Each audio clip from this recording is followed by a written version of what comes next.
पहाड़ के नीचा गुफा के अंदर हलेशीनाथ महादेव के मंदिर बहुत ही भव्य है, बहुत सुंदर एठाम के दृश्य है।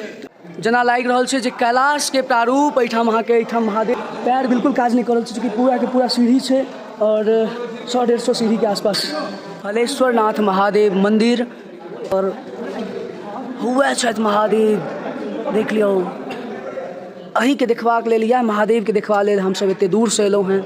बहुत रास मंदिर हम सब घुमलहुँ हैं, बहुत रास ठाम गेलहुँ हैं। अखन हलेश्वर नाथ महादेव हमरा सबसे नीक चीज अगर एतुका किछु लागल है तो ई लागल है जे एतऽ अहाँके केओ चंदा वगैरह नहीं ओना कऽ मांगत, जेना अपना सब देखैत रहै छी अक्सर मांग चांग वाला भेट जायत।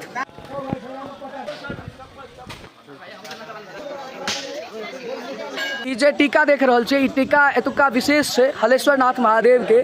और एठाम जहन अहाँ आबै छियै तऽ एतऽ ई टीका अहाँ देख लियौ, दोनों साइड ओम के से और बीच में महादेव के त्रिशूल के हर हर महादेव हर हर